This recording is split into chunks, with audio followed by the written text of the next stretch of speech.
on there. Susie? You missed the fat ass.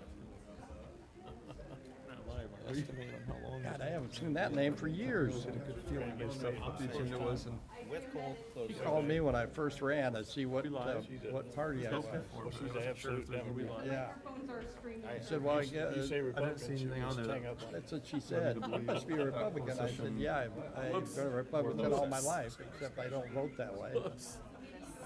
A straight ticket. And she asked me, it must have been 20 questions. I know. I She said said, some well, I fun guess you'll do. discussions. ARP and thank you. Yeah, she's something else. She's unloading these. I said, well, there's only two choices. Hello, how are Thank guys? you. Yep. Bill? I never remember to pick them up. And, So. why? So she's a nutcase.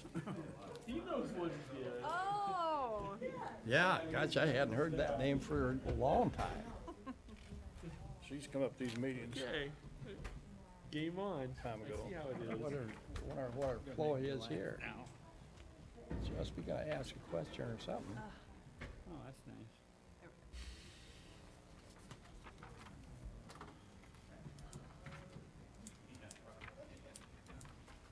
We bought the house next door to us. I'm remodeling it for our son. Mm-hmm. And I had to clean it out. Basically, got it. Everything. I'm so proud of myself. whoops. It has a double garage, double.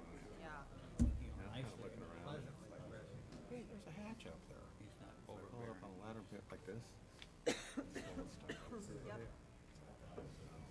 Trash or and you get, maybe just some. junk. Yeah. It's not like you're gonna find a Mona Lisa up there. They were definitely not that. Maybe Williams Jr. Yeah. There you go. You know. Collectible to somebody. Yeah. Well, just about everything is, right? All right. I bought it as is. It's kind of crazy the atmosphere some of the stuff is in today. Okay. Him and his Oh, you wife. had him on? No. His wa- I'd second hate to wife's go out kids. Oh, okay. Might get smoky for her. That's a good point. And everything, and she passed away. Like that. I think he just Yeah. And I see top notch got terrace tree. Yeah. A little separation. Hey, Mike, what the house? 79 trees. Plus when they do that off property. You know, let's do that. Yeah. A second. Yeah, give me a It was second. supposed to, Hurt done. I thought they were gonna do that It was supposed to start Monday, last Monday. last Monday. I was telling Jessica, I didn't realize that this is every round is a new vote.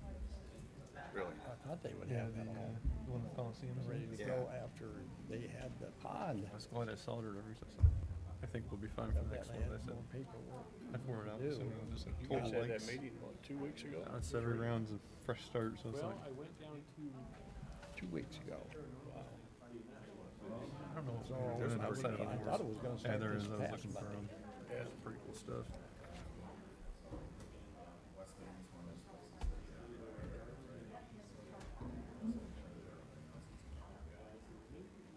Some of the stuff I'm like, well, we better beat majority of these though. There's a few that I might Amazon film this in. Like cool.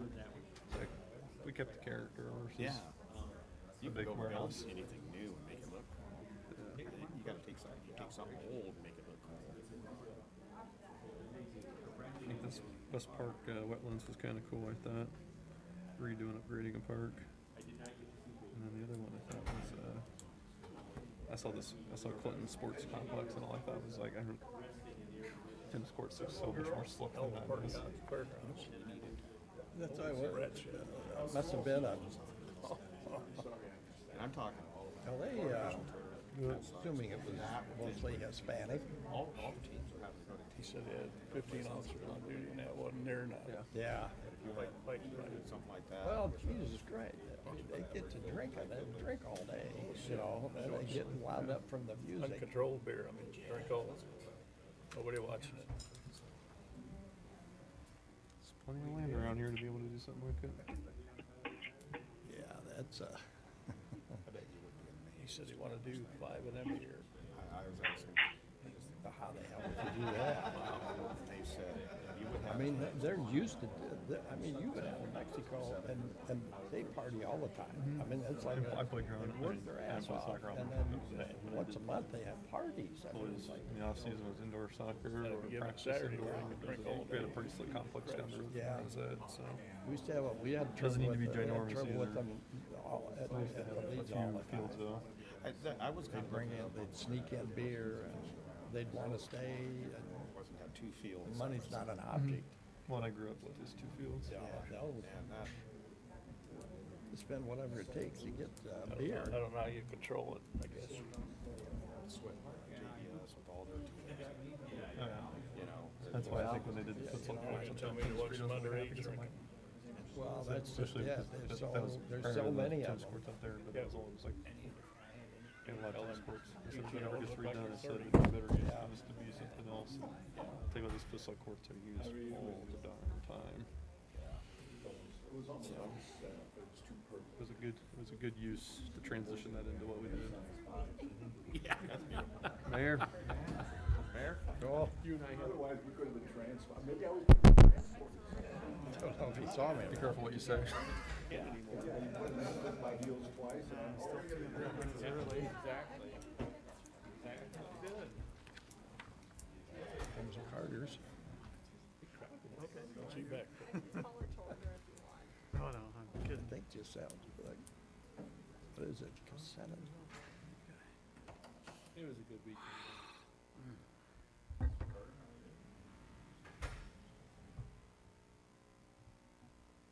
How much time do I have? 2 minutes?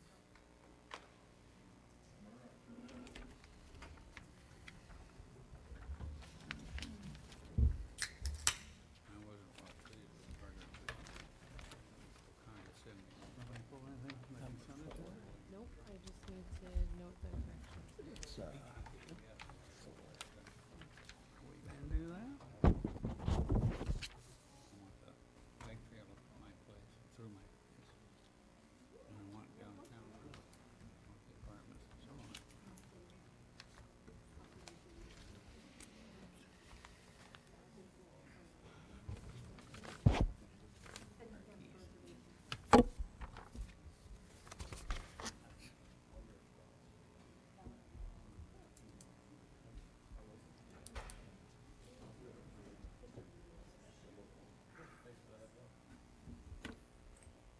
That was what the Post-it note said too. Gary, he's waiting. He did. Where'd you put your cookie? That's my supper tonight. Oh, I'm not sharing. oh, there it is. It's just the first course, Bill. No, they're just, somebody brought it to me special. That's what they're, because it's poison, by the way. It was from the library, so you know it's poison. I just got. I don't blame them. I took this like 3 Eagles this poison. I said, Oh, like one of those? Stirred up. It's called a T minus 10 seconds and counting. I don't know. Not enough to kill you, just make you feel shitty. watch him just swoon and It go is down. that time. Welcome. Uh-oh. Are we hot? There we go. Welcome to the City Council Chambers at 10 West State Street. Tonight is a regular City Council meeting for the City of Marshalltown. Today's date's August 23, 2021. Time is 5:30 p.m.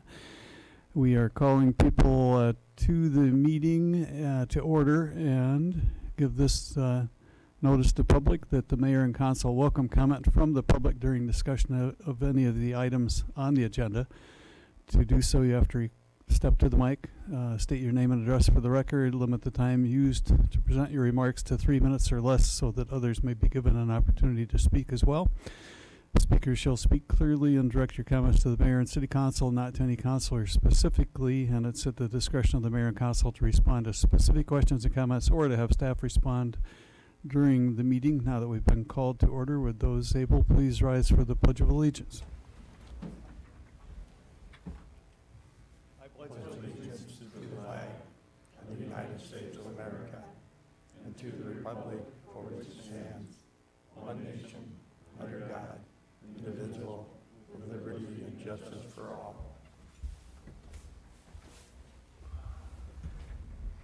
Thank you. Time for the roll call. Gowdy, Here. Hoop, Here. Isom, Here. Lottiehoff, Here. Martin, Here. Thompson, Here. Weirin. Here. Very good. Time for mayor, council, and administrative comments, but actually, let's start with years of service. I know that we have some to honor and recognize for that.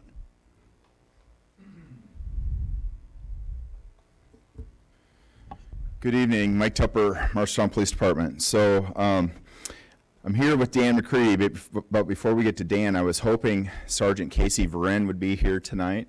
She's celebrating 15 years of service this month. And then Officer David Powell is celebrating 25 years of service this month. They couldn't be here, but I just want to publicly thank them for their service and for their many years of service to the city of Marshalltown. Sergeant Varin is our night shift, one of our night shift sergeants. She also helps manage the GTSB program and has been very involved with the police department for many years. And everybody here probably knows Dave. Dave's been around. He works day shift patrol and does a really nice job for us too. And we've been very fortunate at the Marshalltown Police Department to have many employees that have served that 25, 30 years. So a lot of those folks are starting to retire, but we're blessed. So I'm here to recognize Dan McCready, our parking enforcement officer. Dan is celebrating 10 years of service to the city of Marshalltown, but that's a little bit deceiving because Dan has actually worked for the city in some capacity for 19 years. He was a 911 operator for many years, took a break at some point, came back to being a 911 operator, and now he's been our parking enforcement for the last 3 years. Dan does a great job as the parking enforcement officer. And he's probably at times the most hated person that works for the city of Marshalltown. He gets a lot of grief for that job, but he just is steady and does the job and does it very well, does it professionally, and we're very fortunate to have Dan working for the city. Dan also serves, when he's not working for us, he serves the City Estate Center as a reserve police officer. So Dan is very involved in his community, and I really enjoy working with Dan and enjoy having the opportunity. The last 10 years I've been able to work with Dan. So Dan, congratulations on 10 years of fantastic service for the city of Marshalltown.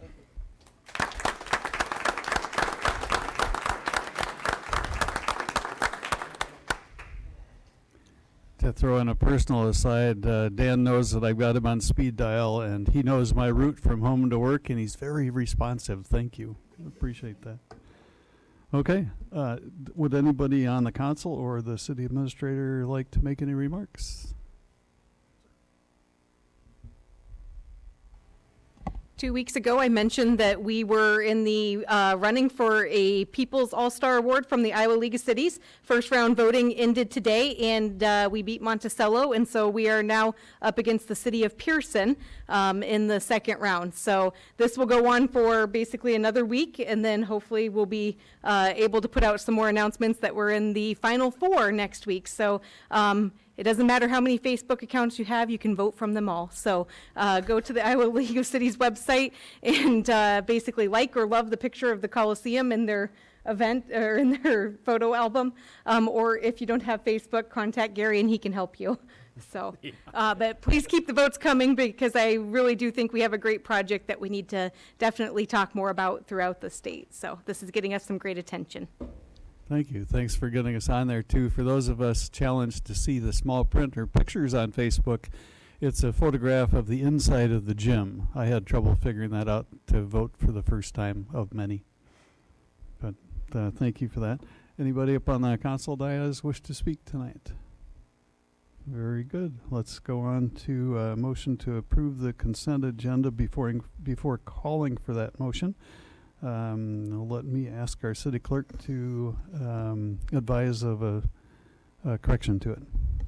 Yes, there is a correction to item number 1 to approve the minutes for the August 9th meeting. It was brought to my attention that page 2 of the minutes was not scanned into the council packet. The full version was published correctly and the council was notified, and the full version of the minutes was made available with the agenda in the chambers tonight. Thank you. With that page 2 inserted, is there a motion to approve the consent agenda? So moved. Second. Thank you. Very good. Roll call. Martin, Yes. Thompson, Yes. Weirin, Yes. Gowdy, Yes. Hoop, Yes. Isom, Yes. Lottie Hoff, Yes. Very good. One able, time to speed read.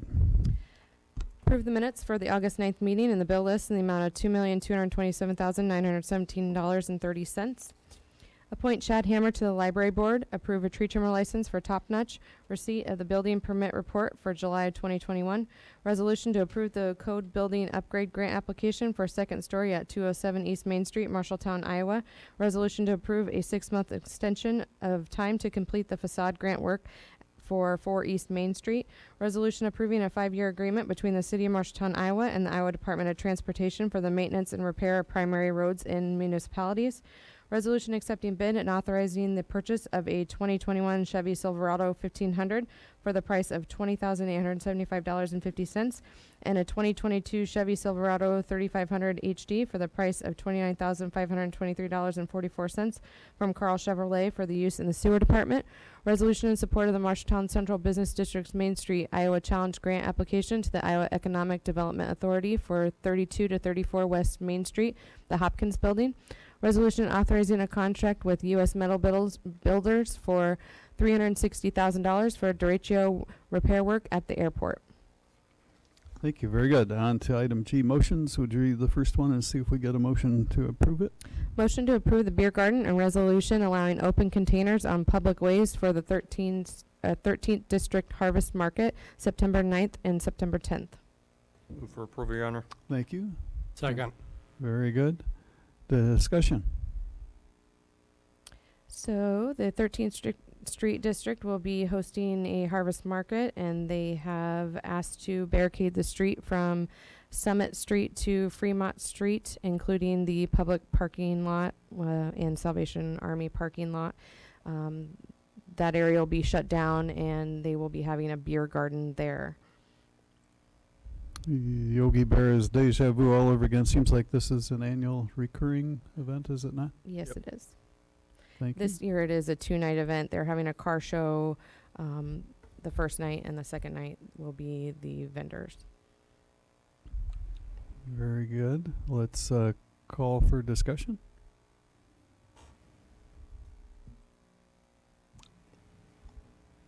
Amy Dimerly Snyder, 1106 West Main Street. I'm on the 13th Street Board. And Christine Isom, 506 Highland Drive, and I am the event coordinator for the Harvest Market on 13th Street. And I'm with the car show. So we didn't know if the board had any questions for us, we needed more information, or We just wanted to share, this will be our 5th year for the Harvest Market.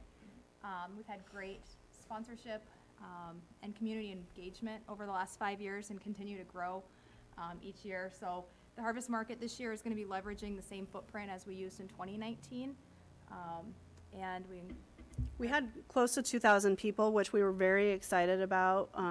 It's a very unique event, and it is a very, it's just exciting for Marshalltown to see an area that has been so dilapidated, that has had such regrowth and revitalization. So it's a pretty exciting event. The car show, which is on September 9th, and it's really not, if anybody who's into car shows knows, it is a cruise in, not a car show.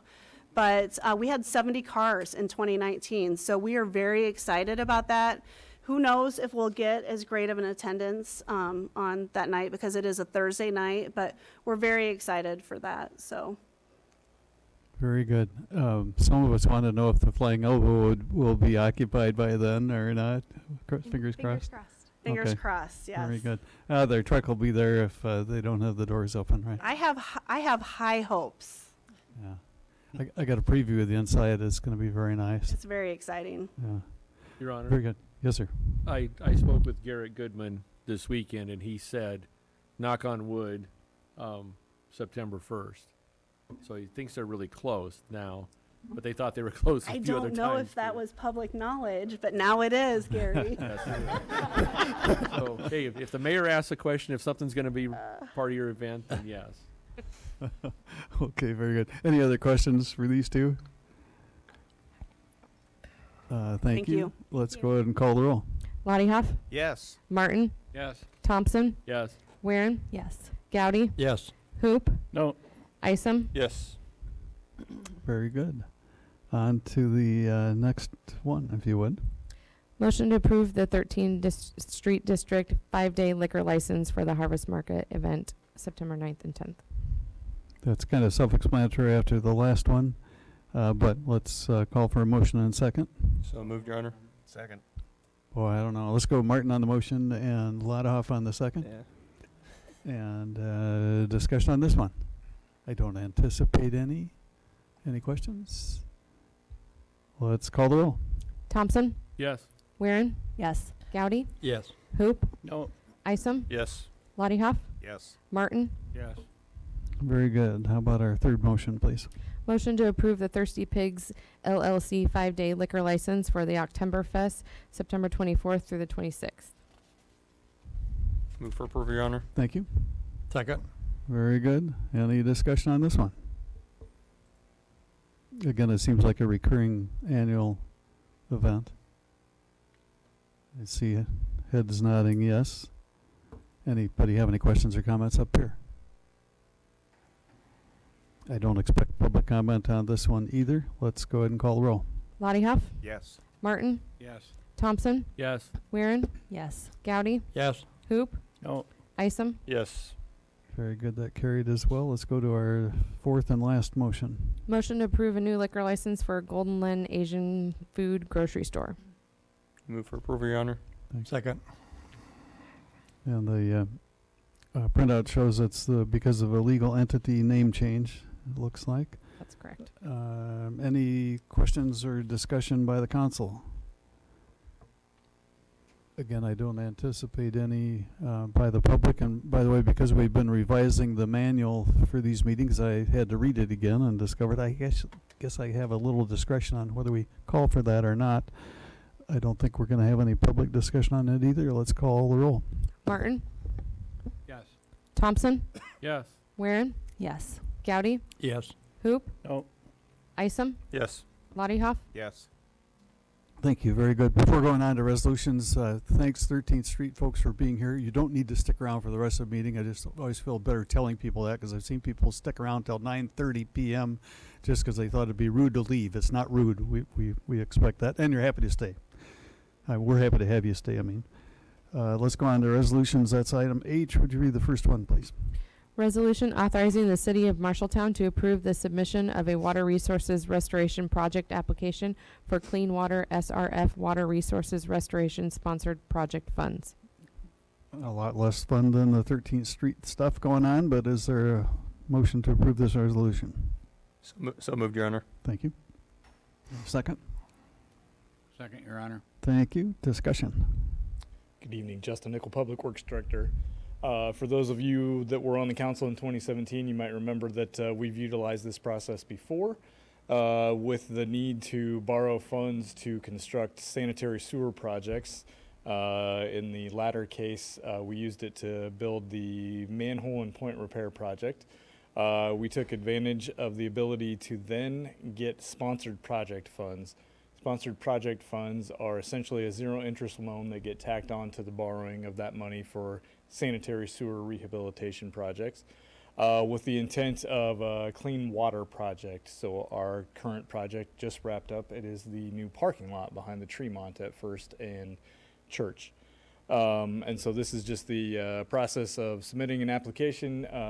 We would intend to borrow state revolving funds for our upcoming water pollution control plant headworks rehab project, still to be determined, and also our next sanitary sewer collection project, which would be to line sanitary sewer pipes. At the moment, we have not narrowed down what we will use the sponsored project funds for, should we get them, but just like in 2017, we are going through a list and evaluating what can make the biggest impact as far as water quality is concerned. Can I answer any questions? Questions or comments? We still have the best water quality around, don't we? I guess, it's For maybe drinking not water. exciting until it isn't the best water around. Different kind of water. Different oh, that is. Yeah, you're right. Okay, back to the less exciting. Okay. Let's go ahead. I don't anticipate public comment on this one either, especially after me talking like that. Let's go ahead and call the roll. Thompson, Yes. Weirin, Yes. Gowdy, Yes. Hoop, Yes. Isom, Yes. Lottie Yes. Martin. Yes. Very good. Thanks for continuing to look for ways to help fund us to keep it going. Next resolution, please. Resolution to fix a date for a public hearing on proposal to enter into an amended sewer revenue loan and disbursement agreement and to borrow money thereunder in a principal amount not to exceed $3,790,000. Let me solicit a motion for that first. I move for approval. Thank you. Any second? Very good. And discussion. Diana Steiner, Finance Director. All we're doing is tacking on the $290,000 sponsor project. We took $3.5 million out several years ago for the manhole endpoint repair project, and now we're just going to refinance, put them all in the same loan. However, the benefit of going through the state revolving fund program is that we don't have to pay any more interest on that $290,000. So it's the same amount of interest we would have borrowed for the $3.5 million. Very good. Any questions or comments for Diana? The clerk will automatically set the date, or do we need to? September 13th. Very good. Thank you. Okay. Again, public comment not anticipated. Let's call the roll. Hoop, Yes. Isom, Yes. Lottie Yes. Martin, Yes. Thompson, Yes. Weirin, Yes. Gowdy. Yes. Very good. Next item, please. Public hearing and resolution to approve the Cdbg facilities and services application for the Mica Marshall County Service Center. Okay. Thank you. Is there a second? Second. Public. Yeah, it's a public hearing, so I'll declare it open first at 5:48 p.m. and ask if the clerk received any written comments. No, Your Honor. Any public comments?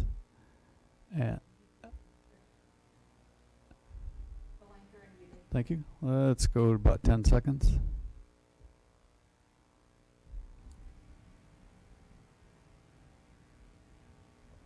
And now time for staff review.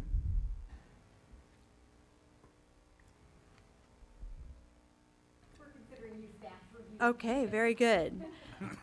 Hi, I'm Clarissa Thompson from the Iowa Community Action. Thank you, Mayor and City Council members, for hosting this event tonight. Mica purchased the building located at 204 South First Avenue in October 2016. Our goal is to use this space for the wide range of services we now offer in multiple locations across town. This has been a long-term strategic goal for us since 2016, and when the loss of our facility during the 2018 tornado, we are grateful we were able to find a spot in the downtown area of Marshalltown. However, we are even more excited for the families we serve to be able to have a one-stop place to be able to work together to dissolve and discover the life-changing opportunities that we have together in one location. And Marty is here as my partner in this project. I'm Marty Wymore with Region 6 Resource Partners. So I've been working with Mica over the last 60 to 90 days on this project. We have a budget of $1,729,068. We have an application that's ready to go to the Iowa Economic Development Authority for some federal community development block grant funds. Those funds would be $880,000 for this project. That includes full rehabilitation of the building at 204 South First Avenue here in Marshalltown. It also includes adding some solar panels onto the roof of the building. Mica from other funds will come up with $849,068 for this project. So we anticipate the application going in the end of this week or early next week.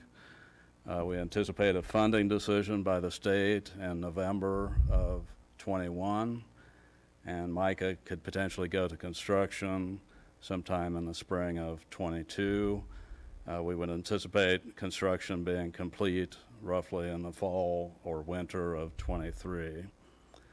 98% of the funds for the project benefit persons of low and moderate income. No businesses or people will be displaced as a result of the funded activities. And it's been a fun project to work on, and it's got a great chance of funding, and we think it's a great use of these federal dollars. Any other questions? Very good. Yeah, time for council comments or questions. Your Honor, if Yes, I sir. may. You may. I have a question for Ms. Thompson, please. Now, one of the goals of this, you said, is to consolidate services. I'm assuming there's other buildings you will close, and are those buildings that you currently own or rent? We currently own and rent. And then those ones you own, will those be put up for sale and Yes. go back on the tax rolls then? Mhm. Right, thank you very much. Thank you. Thank you. Other questions or comments? All right. Very good. Thank you. I'll declare the public hearing closed at 5:52 p.m. And now I'll call for a resolution or a motion to approve the resolution. I move for approval. Second. Roll call. Martin, Yes. Thompson, Yes. Weirin, Yes. Gowdy, Yes. Hoop, Yes. Isom, Yes. Lottie Yes. Very good. Thank you. On to the next item. Public hearing and resolution to approve the CDBG upper story application for the Willard Property LLC project. I'll declare this public hearing is open at 5:53 p.m. And did you receive any written comments at the clerk's office? No, Your Honor. Time for public comment then for 10 seconds.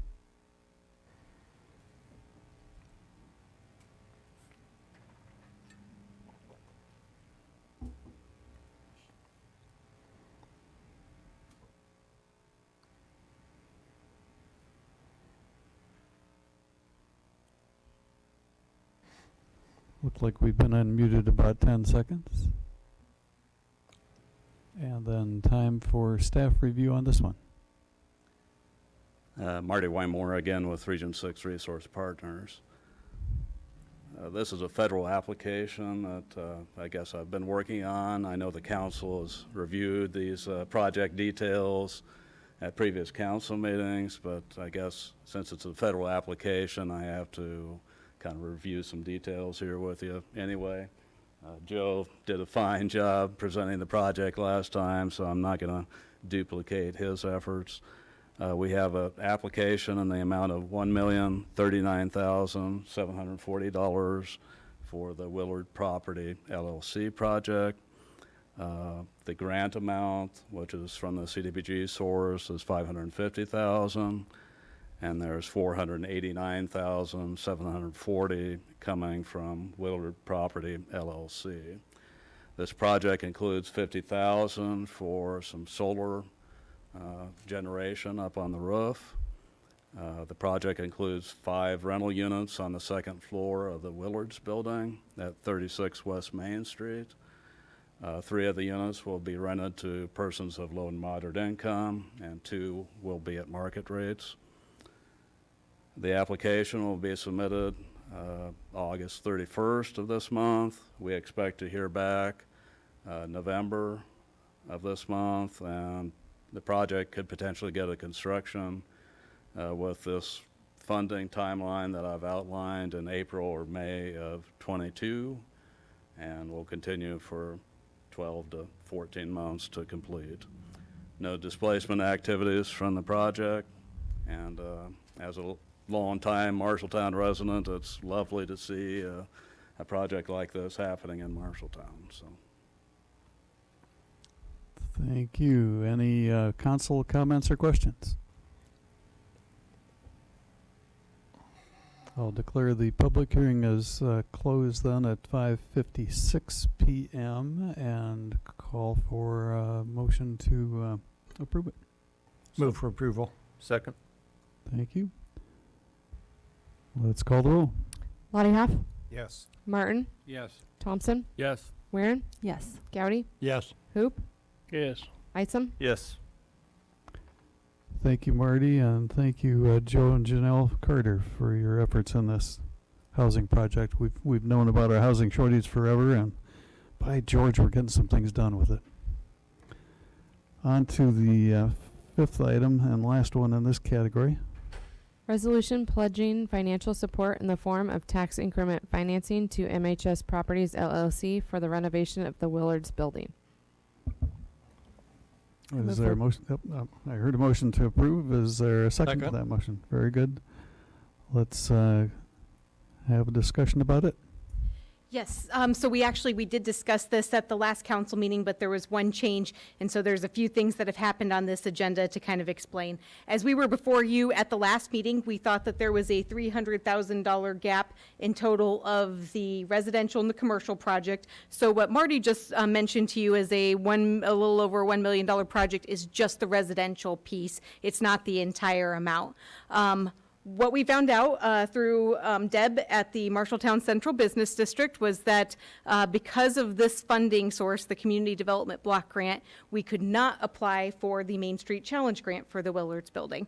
But there is a resolution on the agenda a little bit earlier to apply for the Hopkins building. So we were able to kind of shift some monies around from what was presented as a total of a $750,000 deficit to where this is a resolution pledging TIF support for $400,000, $200,000 of which is for the residential piece, $200,000 for the commercial, and we still need to have a conversation related to the Hopkins building when we know a little bit more about funding sources and things. So I did want to mention this just because it is different from where our conversation ended the last time, but it's still the same in the big picture.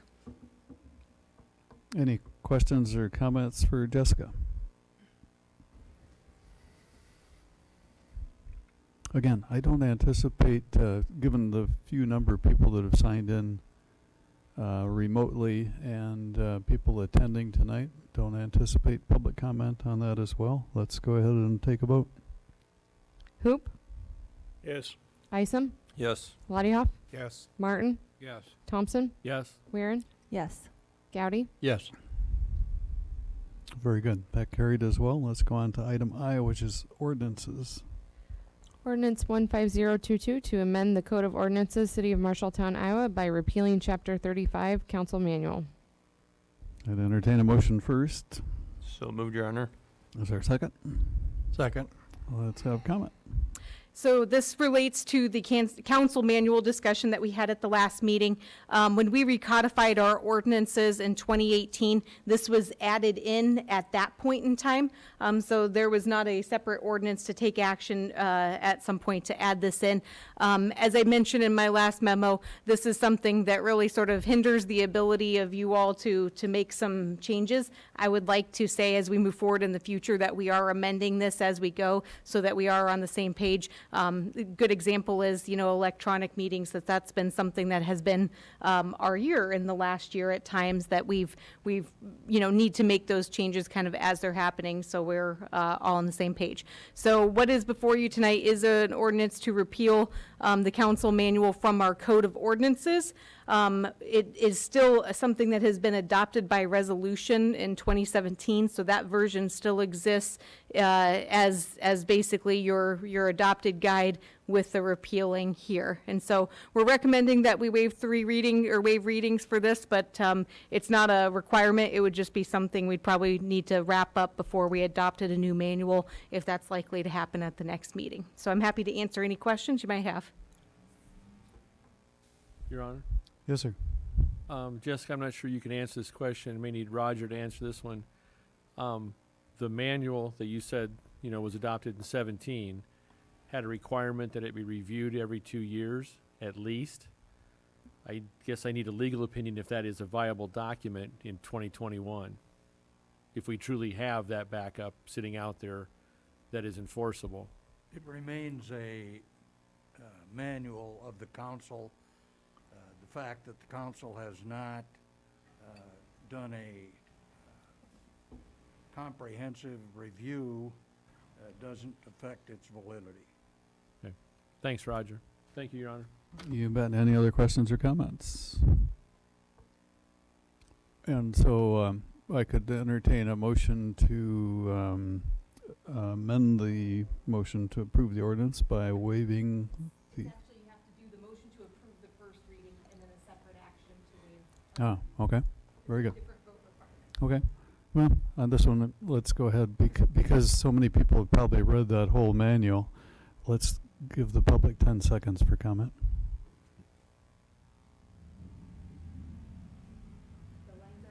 Okay.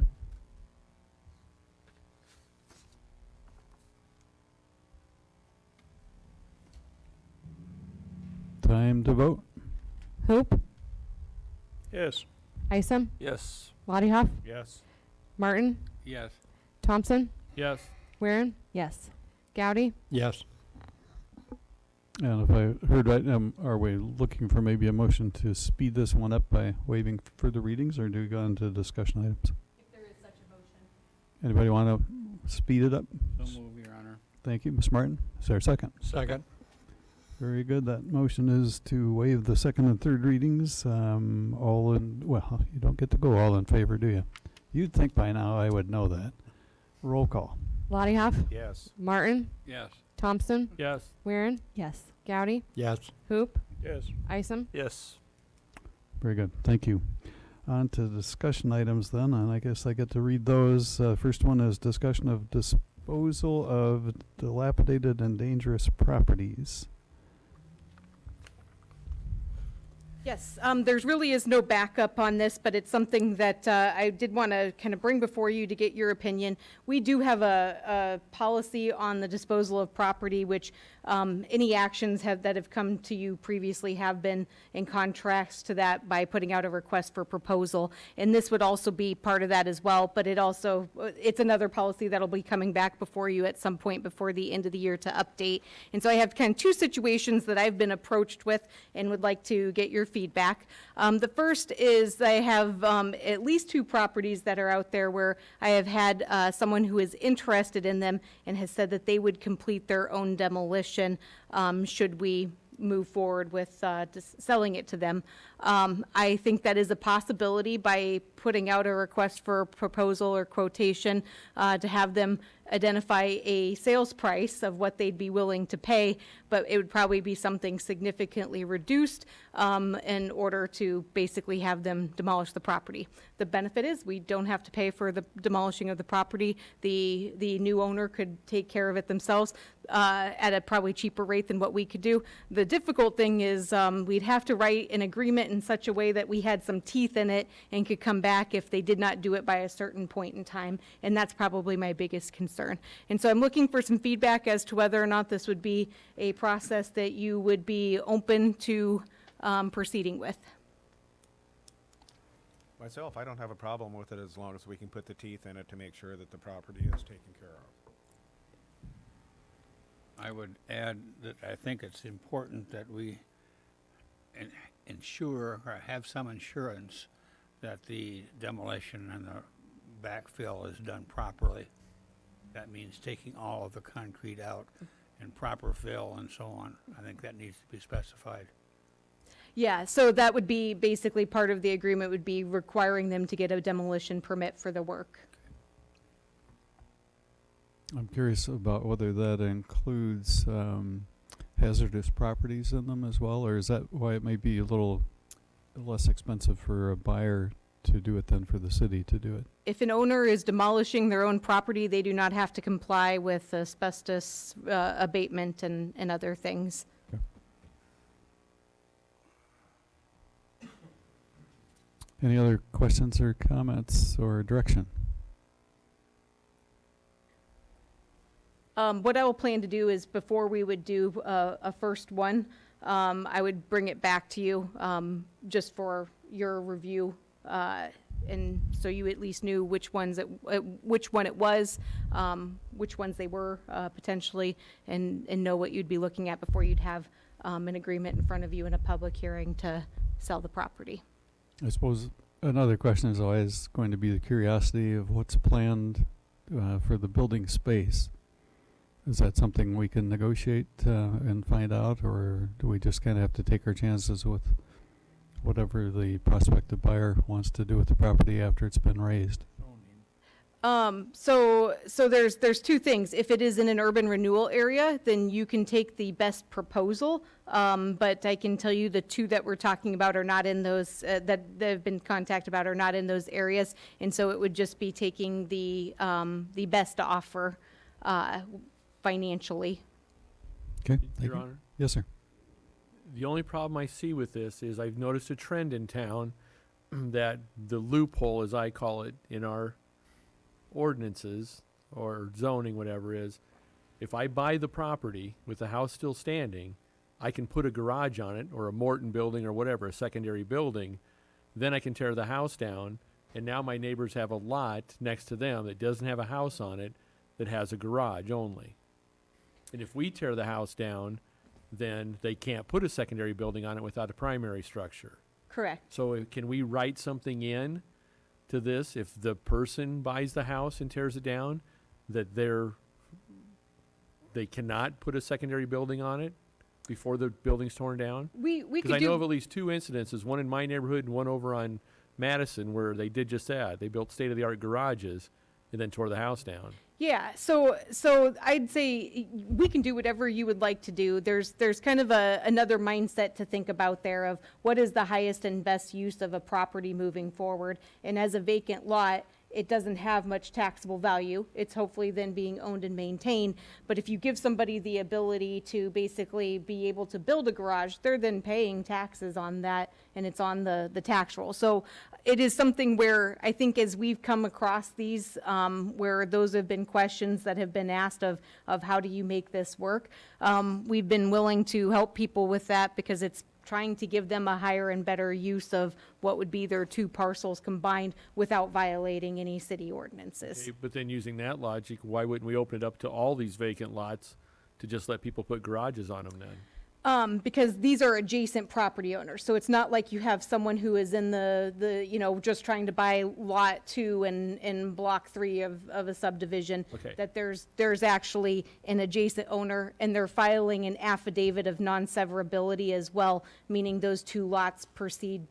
So you only Permanently. see this as when it's requested that we would do this. You don't see this as a matter of policy that we would stop tearing down houses and offer the lots for sale with the house on it, and if we get no takers, then we tear it down and then offer the lot for sale? You don't see this as a standard procedure moving forward? I don't think it's a standard procedure. I think it's something where if somebody has reached out and said they were willing to, I don't think there are too many takers out there on this. These are very neighborhood-specific properties where I think that's going to be the case is, there might be somebody interested, but, yeah, I'm not recommending that be our change on things. So I'm assuming the case in one of these is the neighboring property that he's going to adjoin this with is a commercial property, and this is a residential property. So now you've made it even more complicated that this property becomes part of his commercial property.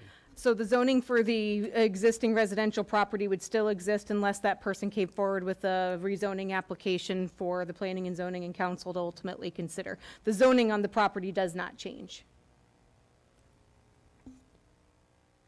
But if he joins the two, he can put another building on it. Yeah, not necessarily, because zoning is done by parcel. So if you have commercial and that won't change unless there is an action of the council to do so. Okay, thank you. Thank you, Your Honor. You bet. Any other questions or comments? Do you need anything further by way of staff direction? Nope, I just kind of wanted to know if this was something you were open to. I get the sense that we are. I get that sense too. Okay. Do we do the sale of split lot next time? Yes, so this is another instance that's come up on a few different properties where they are truly small lots, and there are neighbors on both sides who are interested. The lots would still be buildable under our small lot exception, but likely not to have a very large home on them. And so in talking with CGA to just get an idea of how much it would cost to actually do a survey to split the lot, which is what the county said they would like to see.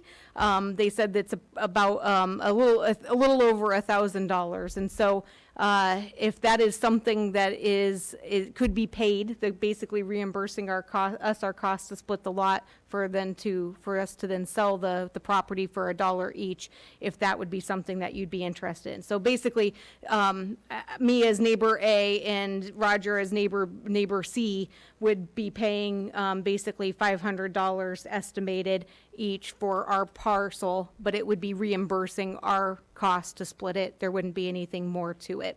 I have a few different situations where I've got neighbors on both sides who are very interested in the lot, and I think that this is probably the solution rather than try and get into a bidding wars to allow both owners to at least have a little something to enhance their lots. I guess my only question is, the city steward, when we want a bidding war, from a financial benefit to the city perspective on that lot, rather than split it down the middle at nothing? So that's, yes, I mean, from a financial standpoint, from a neighborhood benefit standpoint, doing something, splitting it down the lot and giving each the opportunity to purchase is probably the friendlier way to go about it. I mean, either or. I mean, what we have been doing, there has not been anybody who's come forward and said, I want this, and a neighbor in previously. So this is kind of the first time we're encountering this in a real way where it's something to think about. Your Honor? Jessica, do we have enough data from all the vacant lots we've sold? This is tagging on Councilman Isom's question. Do we know what our average vacant lot's selling for across town? If I had to just guess kind of off the top of my head, I would say we're probably in the $500 to $600 range. But I can go back and pull some data. Per lot? Mm-hmm. For the ones that we've sold and we got, Correct. what, 6 more coming down here pretty soon? Hopefully 8 more coming down here soon.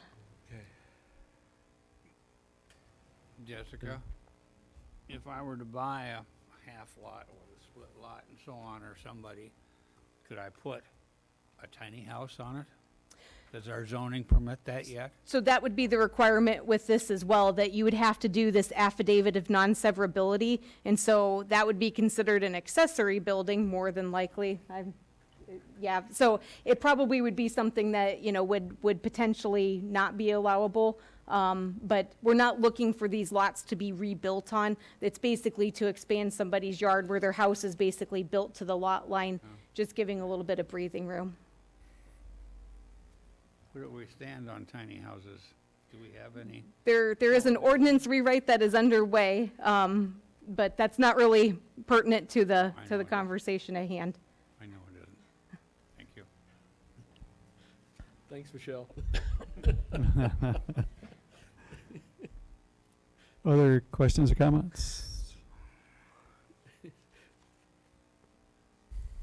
Do you need further direction, or do you want to take that back to the drawing board and come back to us? If it's something that I can bring you back some real examples when I have one, that I can certainly do that, and then you can vote on it at that point in time. But we have one. Oh, I'm sorry, Your Honor. Go ahead. But we have one right now. This wouldn't have come up if you didn't have one. We don't have it right now because there's still a house standing on a property, so we don't have a lot to sell yet. Okay. But we will, hopefully, before the end of the year. Okay. So no rush? Oh, there could be a rush. We'll see how quickly things can happen. Okay. Actually, you know what? I take it back. I do have one right now that has been vacant, where I do have 2 neighbors that want it. It's just not one that I've made contact on yet. So. You're slipping. Yep, I know, Gary. I'm slipping. Aren't we all?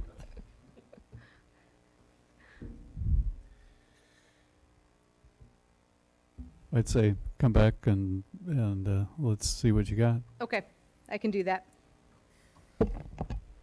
Okay, let's talk about the revised council manual. I included a memo that kind of explained quite, how many changes there were in this document, and it really does not read the same as what it was previously, and so it's kind of hard when you compare the two, but there are quite a few things here. So Councilmember Thompson and I talked on Friday, and there were two things that he had noted that were changes. I'm going to start with that were errors that need to be changed.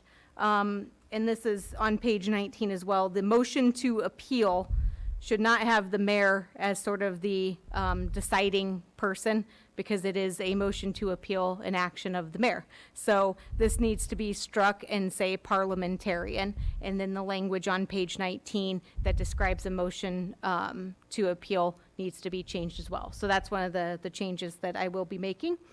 And then I didn't write all my page numbers down, Gary. You took tons of notes.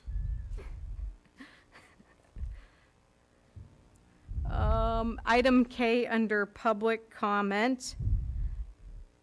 There's a redundancy here that basically says that public comment is only for items that are not on the agenda. And then it goes in to say, the presiding officer and council members shall not engage in discussion or debate on items raised by members of the public unless the subject matter concerns an item on the posted agenda. And so that's contradictory. And so it just needs to say the presiding officer and council members shall not engage in discussion or debate on items raised by members of the public during public comments. So that's the other correction that I need to make as well. So I'm open to any other comments and can go to any page that you would like me to, and just let me know how you would like to proceed. Does anybody wish to have input on that one? I have several, Your Okay. Honor. Page 7, Jessica.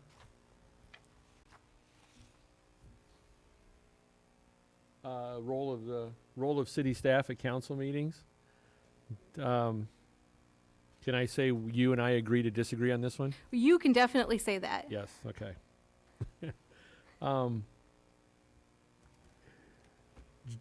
Everybody knows how I feel, that we all should be here.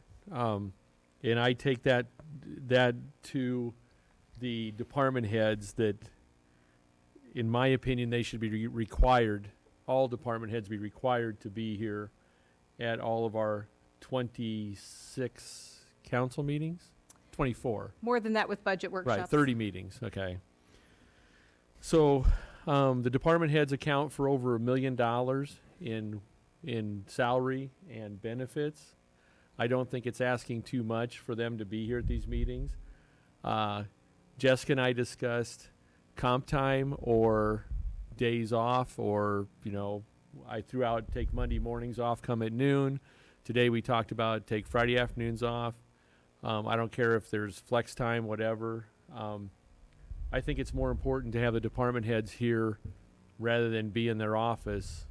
The weeks of the meetings, I'd rather have them here than dedicate those 40 hours to being in their office. So that's one change I would throw out there to the rest of you.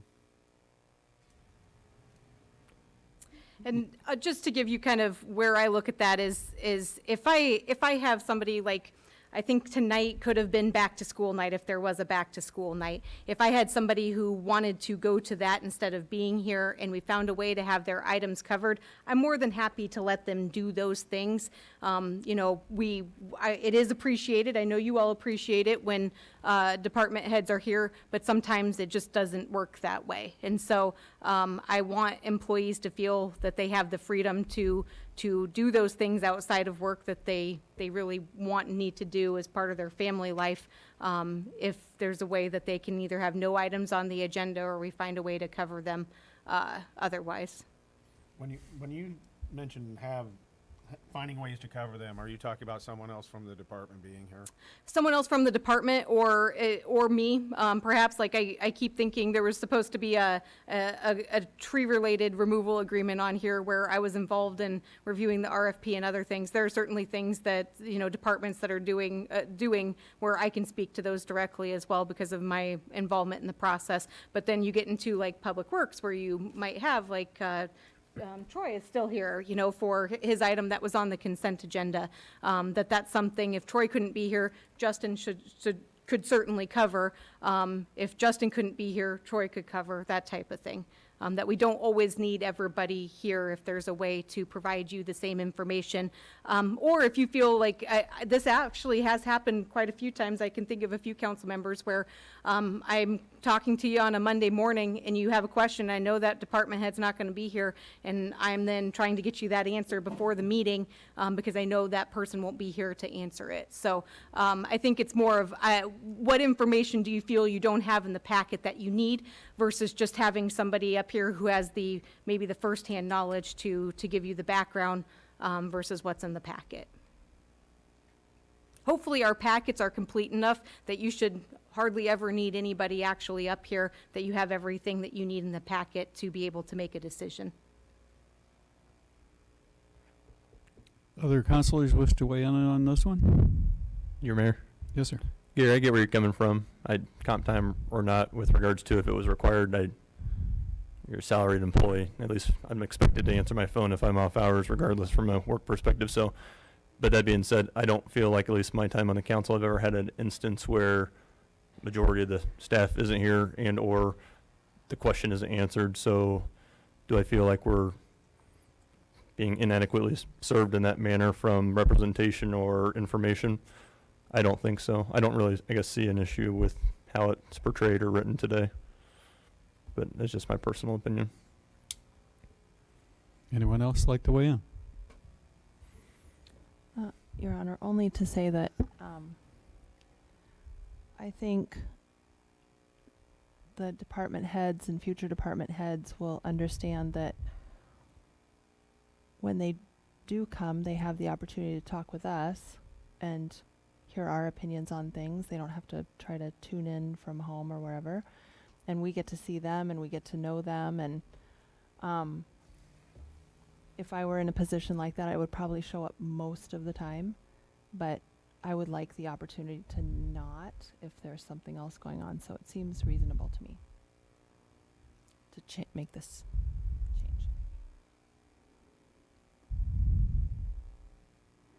change. Mike's still open for other comments by council. Your Honor, Yes, sir.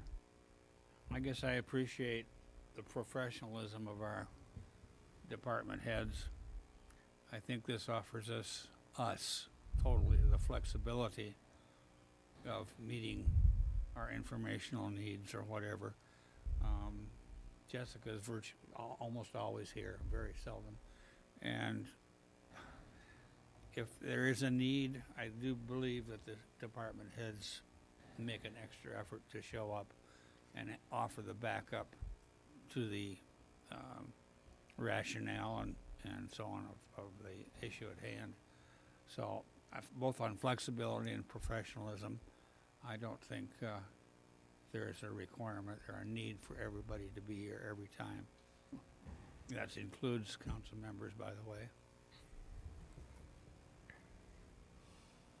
As I have said, I will only be absent if for some reason I am sick or there is some sort of emergency. I mean, that's how, this is my job. I plan my life around being here at these meetings.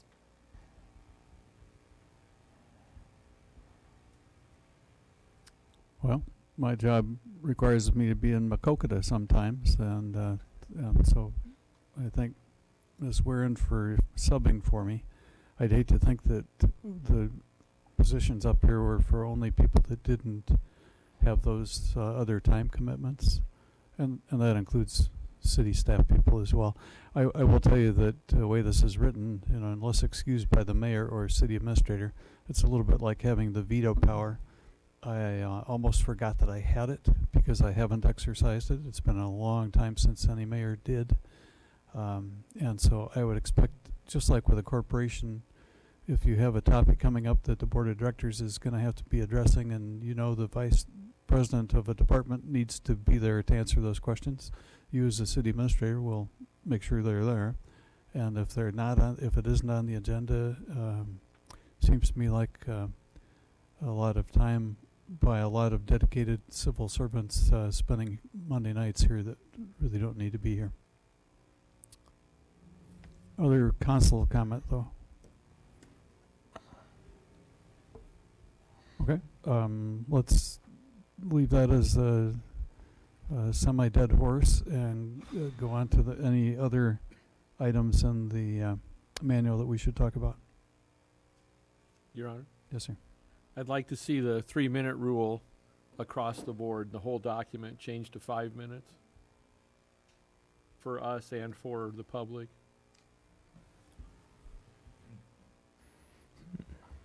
Can you remind me what page that first Oh, is the first mentioned one's on page 10, Jessica, I'm Okay. sorry. But there's several places it's referenced all throughout. It's under, it'd be B under rules of public participation. You've got it. But there's several places in the whole document that it calls on 3 minutes. It'd just be a global change, in my opinion. I noticed that the 3-minute rule applied both to members of the public and to counselors, and that actually counselors are supposed to speak once, and then only after other counselors have had a chance to speak do they get invited to speak again.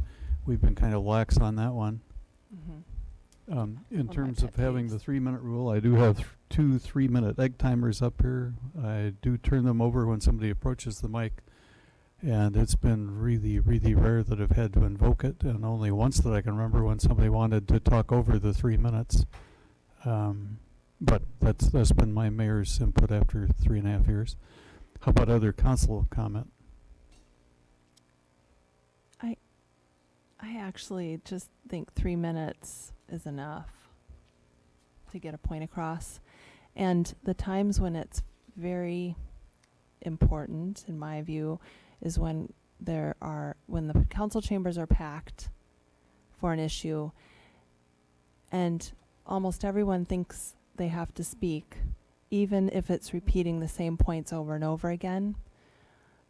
Because the mayor always asks for people to speak to different aspects of the issue, but that just doesn't happen. So giving people 3 minutes, I think, is very reasonable. I think you can make your point in 3 minutes, period. I guess the mayor does have the discretion to allow somebody to finish a thought or sentence or go on, and I have used that discretion fairly commonly on interesting topics or topics where you could tell somebody really just needed to read the full statement that they wanted to read. But, this is designed for the next mayor, the next mayor after that, and the next council. Anybody else want to weigh in on this one? I don't have a preference one way or the other, but I tend to agree with Bethany. Just like my uncle shared in Springfield, Missouri, where they have no time limit, where they have 6-hour meetings with some of the topics in public opinion. I think we are be unfair where there's additional time or additional conversation required that there's leniency given. I don't think that it's very often that we should require or allow for additional time. Like I said, if you're going to make a point, I agree with Bethany. 3 minutes is fine as it's written in the manual today. Anyone else want to weigh in on the number of minutes?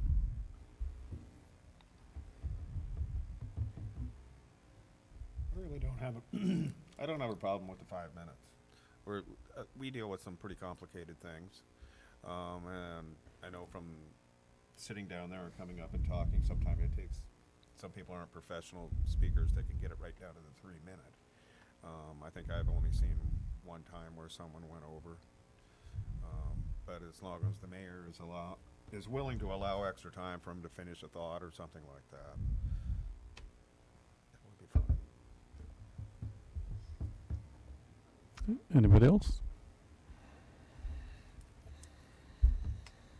Okay. I mean, is this one close enough that you would like to make a motion? What I don't want is to bring back the council manual where it does not get passed because this is a sticking point. I saw another counselor raise the three fingers, but So I move that we just leave it at 3 minutes for public comment, counselors' comments. Is there a second to that motion? I'll second. Okay. I suppose this would be a logical one to ask for public comment, wouldn't it? Let's go 10 minutes. 10. Let's go 3 seconds. What the hell? You got to talk fast. 10 seconds anyway. We're unmuted. About 3, 4, 5.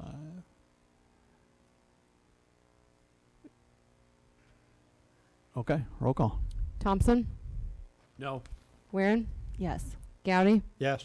Hoop, Explain again what I'm voting on. To keep it at 3 minutes for comments. You're going to keep the 3-minute rule? Yes. Isom, Yes. Lottie Hop, No.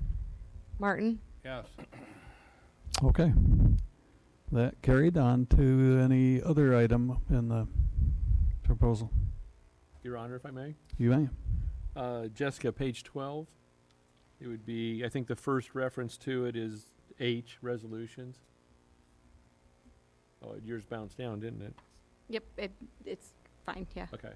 So, after discussion by, yeah, you're there. After discussion by the council and the mayor, a resolution may, and this repeats itself in other areas, I'd like to see a global change on this, that it says, at the discretion of the presiding officer, be addressed by members of the general public. I'd like to see that at the discretion of the presiding officer be removed. I think everything we deal with, resolutions, ordinances, I think we need to give the public an opportunity to speak on every one of them, because 99% of things we do involve their tax dollars. And I think if we are going to be the transparent organization we have said we're going to be, that I think the public should be allowed to speak on every issue that comes in front of this council. And the only time with it they can't, obviously, is if we leave the items in the consent agenda. So if I see this as just something that'd be in the best interest of the community. Thank you, Your Honor. You're welcome. Any response by anybody else up there?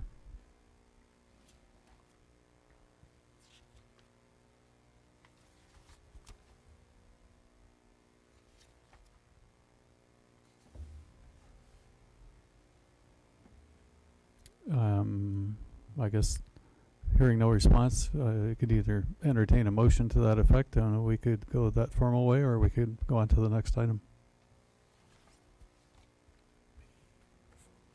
For Let's, expediency and lack of comment, I would so move, as Gary mentioned, to remove it.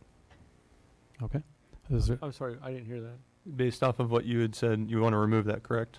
Yes, because So based on expediency and nobody else talking, I'm just going to make a motion to provide direction to Jessica. So moved to remove it as Gary directed. and so as I read the motion, it's to remove the discretion of the mayor to allow members of the public to address topics, or mayor or presiding officer. Is there a second to that motion? well, yes, I'll second that, Your Honor, but it probably needs a little more clarification. Okay. So I would say the clarification, if this motion were to be approved, would say, after discussion by the council and mayor, a resolution may be addressed by members of the general public upon the same conditions provided under public comments. So it would just remove that at the discretion of the presiding officer. And this would be a blanket change throughout the whole Correct. document for ordinances and any time the public, or anytime that verbiage is in there, that at the discretion of the presiding officer. Related to comments, yes. Yes.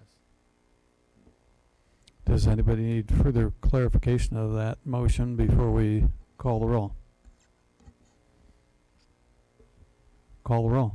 Weirin,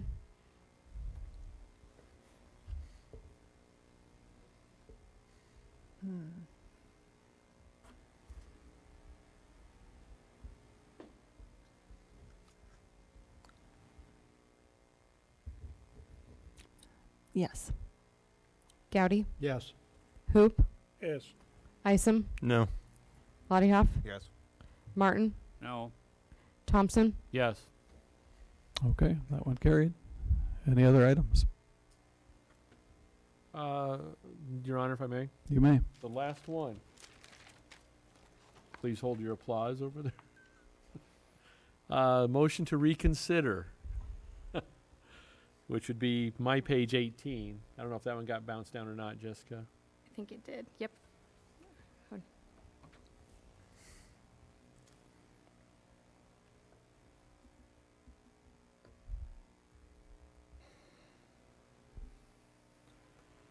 So the current revision that Jessica has come up with is this takes away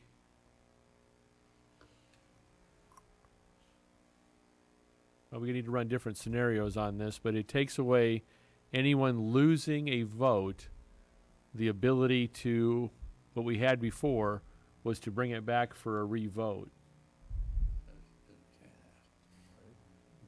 Because we had two options. You could be on the winning side or the losing side and bring something back under different rules, different time frames.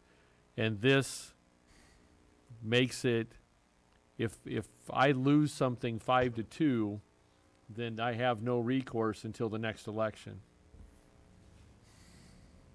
And Jessica and I talked this through in depth. We ran different scenarios, and she's sticking to her guns. If I'm putting words in her mouth, that then this could be ugly if I'm going to reconsider every vote that doesn't, or anybody, not just me, but okay. So I see her trying to expedite meetings and things, but this is a huge conflict from Robert's rules.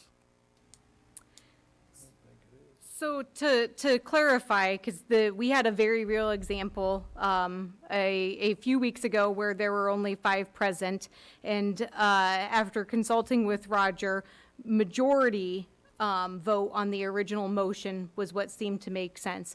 Because on a resolution, if you have 3 votes to 2 votes, that's a losing resolution, but there is still a majority there.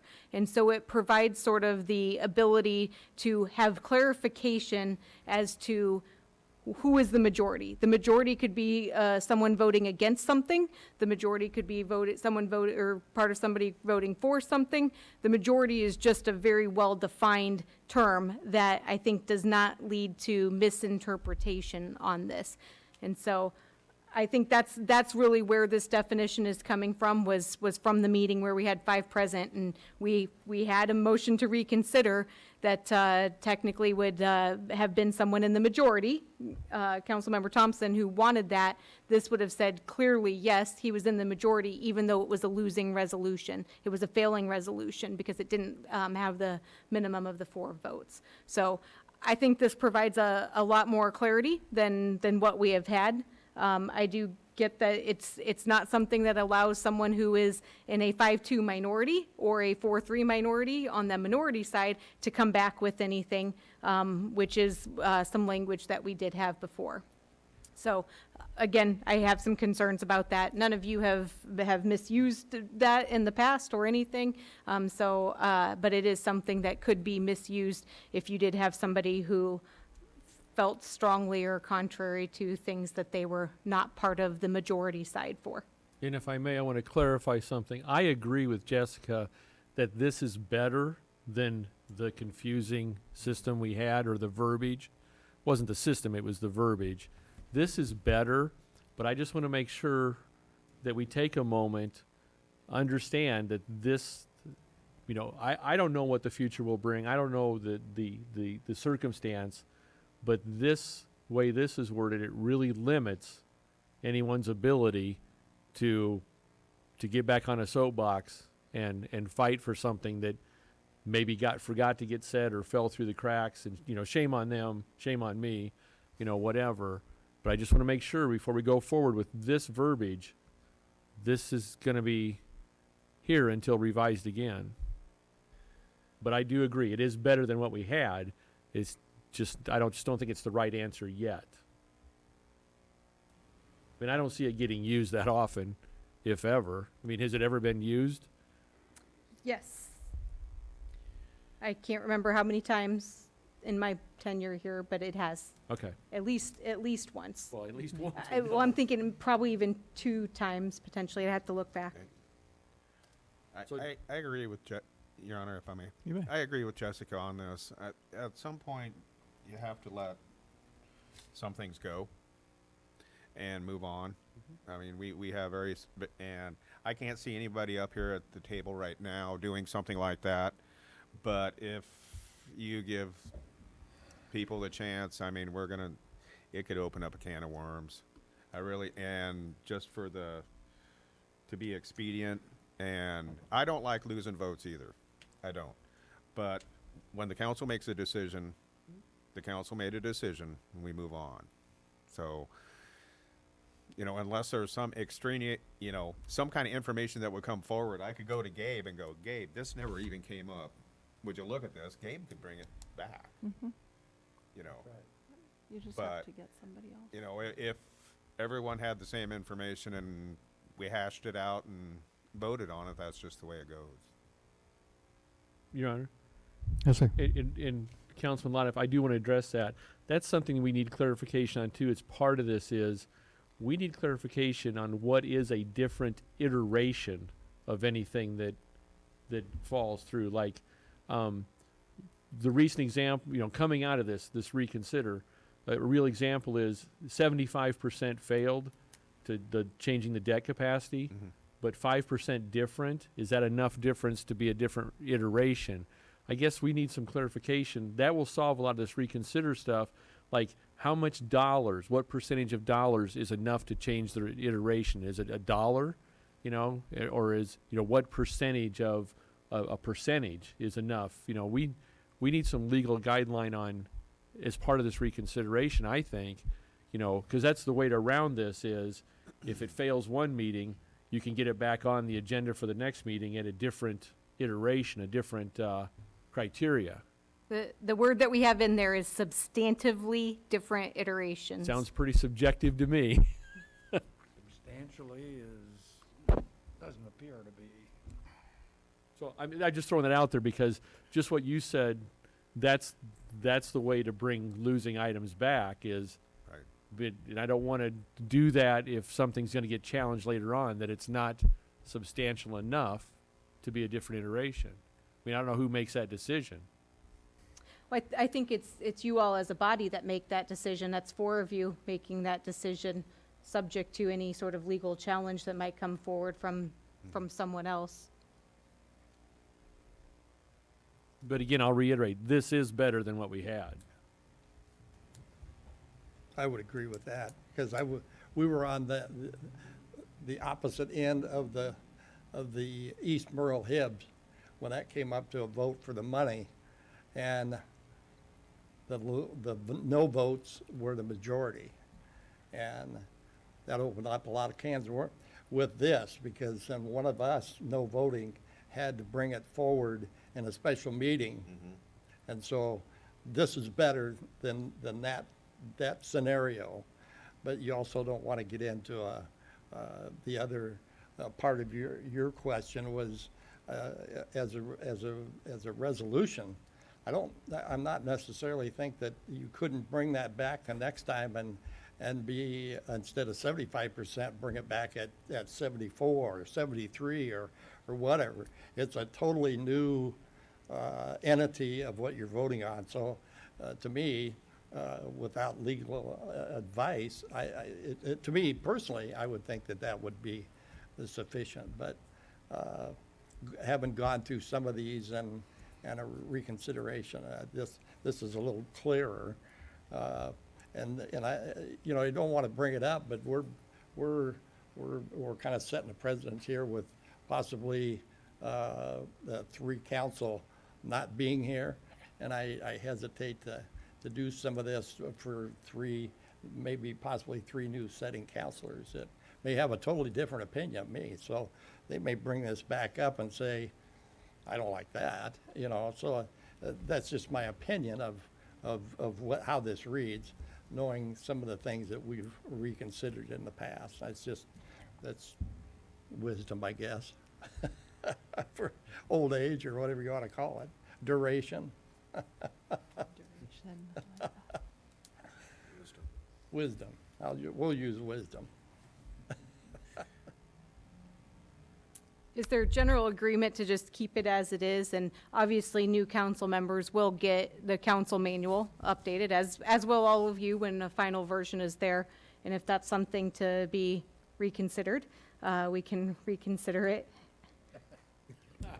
No pun intended. And they can review it every 2 years, too. I think you have your direction. Okay. Okay. Any other comments about this one before you go on to the next discussion item? Let's go on to the next discussion item. So what is in the agenda is, has changed completely, and I apologize for that. Just when we think we're where we need to be, we're not quite there. So I did do a new handout for you. So earlier tonight, you set a public hearing to add $290,000 into the principal of a state revolving fund loan. Well, that counts against our big qualified limit, which we were already down from. And then we had to count the cost of issuance as well. So we're estimating that at about $150,000. So that puts us at a new maximum to borrow of $9.45 million. And it's a good thing that we're still having these conversations as these changes are coming forward unexpectedly. And so I'd shared some information about how we could get easily to $9.75 million, and I'll kind of go through what those changes look like as well as how we get to $9.45 million. Riverview Park improvements, this is for a new master plan. I'd recommend we remove that, and I can bring forward a proposal for you to consider funding with council-designated local option sales tax at a future meeting. 6th Street Trail Connection, this one was one that by taking it to pavement only got it down to $300,000 or less, and then by getting down to $9.45 million, it just needs to go away completely. There's just not capacity to have it on this list without adjusting your next numbers, which in conversations with all of you, I've really taken these next 4 to be priority areas. South Center Street Viaduct, that this is something that we need to do the first phase on. Street improvements, $3 million is just a starting point, but it's at least a down payment to get us moving forward. Downtown implementation plan, phase 1, this would be for State Street, using $2 million of American Rescue Plan funds, and then looking at waterworks and our our sanitary sewer fund, as well as potential grants to help make up any differences there on that project. And then finally, dangerous and dilapidated buildings. This number, I will caveat that this $1 million does assume that we are only contributing 15% towards 5 buildings, which we are awaiting a decision on FEMA funding. So if we don't get FEMA funding, then there's going to be a different conversation to have about figures related to this project. So that's definitely a conversation we can have at a later date. This will at least get things moving with what we own currently, as well as set us up for 10 properties in the next year, hopefully as well, residential properties. So those things combined, along with the $200,000 for the softball complex parking lot, which has not changed, those get us to $9.45 million, which is where we need to be.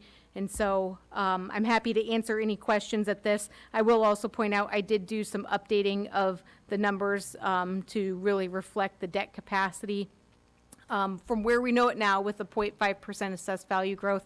In December, we'll know what that is and can update what this looks like moving forward then, hopefully with a higher figure. Discussion.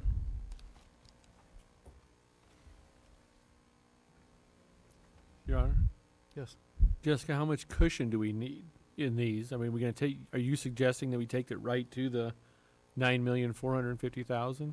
I am. I am. I mean, the only project that you could probably mess with a little bit on here, there's $200,000 that you could remove off the South Center Street Viaduct to put towards road use tax, but it's not budgeted in road use tax, so that's going to shuffle things around there, or the street improvement. I just don't have anything that says we have other sources at this point in time for the dangerous and dilapidated buildings, as well as for the downtown implementation plan. Do we have 10 more houses out there right now that we know of? I have stopped sending notices at this point because I don't know that we have the financial resources to take on more than what's already on my whiteboard as being in process. So we do have 10 more houses out there. 10 more, or properties in general. As we start to get into commercial properties, we end up with some Right. different expenses there. Thank you. Thank you, Your Honor. You bet. Anyone else?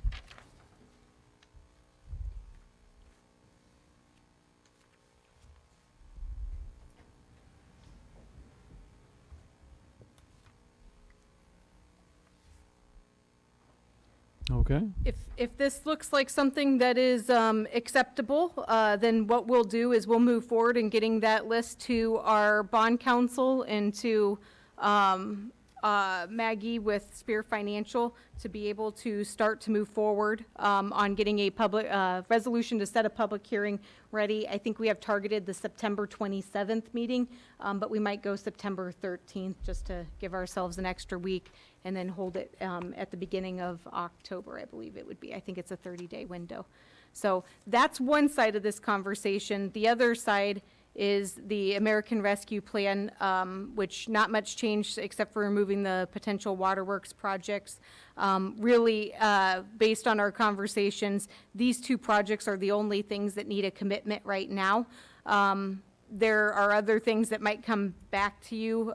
For instance, the Neighborhood Beautification Program. If we get the RAISE grant and we find that out in November, then I'll be coming back to you with a proposal on that being sort of year one of our funding.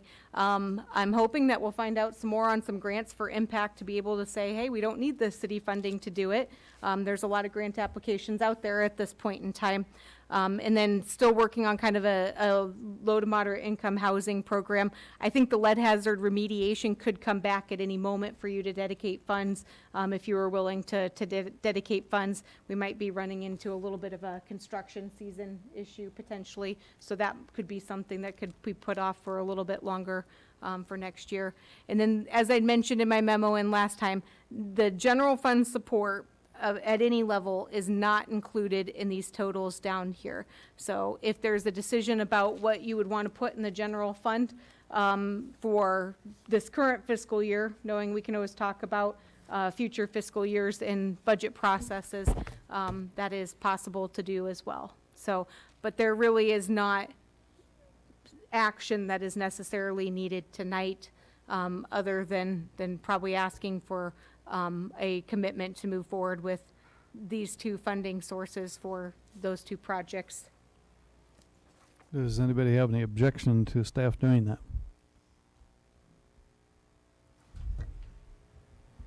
Okay. Your Honor.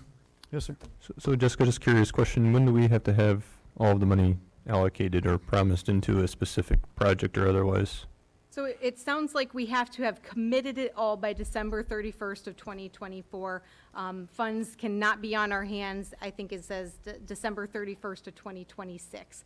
So you could, let's say State Street ends up being way far out, you could commit it towards that project and then not have to have it completely spent. So we're still waiting on more formal clarification of that, but that's with what they've provided so far. So I do have a date on here of 12/31 of 24. This certainly could extend on a little bit longer, but you need an action of the council to formally do that with anything. Your Honor.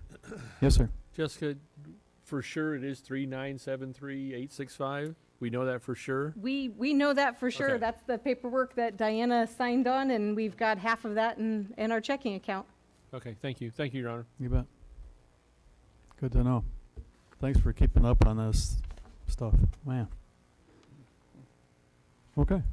Well, let's go on to public comment before we have the two closed session meetings. And because it's time for public comment, I get to read another caveat. Members of the public may make comments on any item that was not on the agenda during this time. Approach the mic, state your name and address. Limit your comments to 3 minutes unless longer comment is authorized by me. You shall speak, direct your comments to the mayor and council as a whole. The mayor and councilors shall not engage in discussion or debate on the items raised by members of the public at this time, and no action may be taken on those items because to do otherwise would fall into non-compliance with open meetings laws. The microphones are open.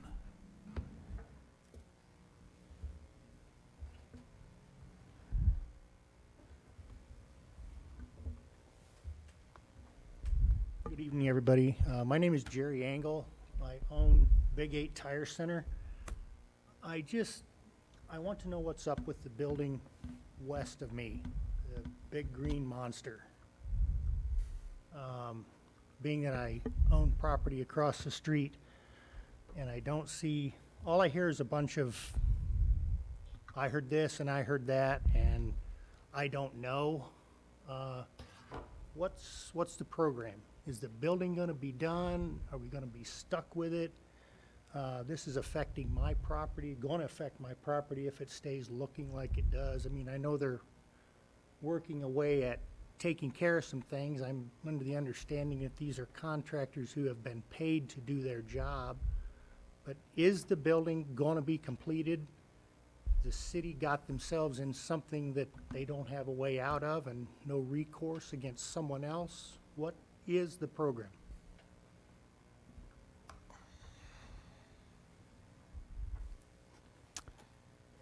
Well, I, for one, have not been in any direct comment with any.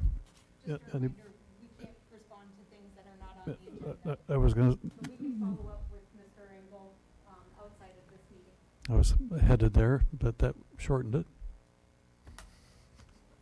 Okay. I guess that's good.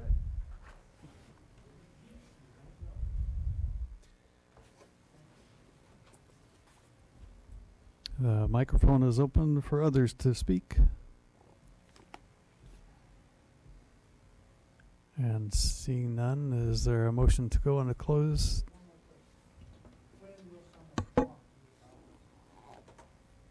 For those that couldn't hear because you weren't at the microphone, the question was, when will somebody talk to you about that? We can have somebody get in touch with you tomorrow. That would be great. Thank you. Okay, is there a motion to go into closed session under section 21.5 of the Iowa Code to discuss the purchase or sale of real estate? Knowing that we have an attorney-client relationship with Mr. Shell and with Lynch Dallas. I move to go into closed session, Your Honor, pursuant to section 25.1 subsection 1, paragraph J. Thank you. Is there a second? Second. Very good. Roll call. Hoop, Yes. Isom, Yes. Lottie Yes. Martin, Yes. Thompson, Yes. Weirin, Yes. Gowdy. Yes.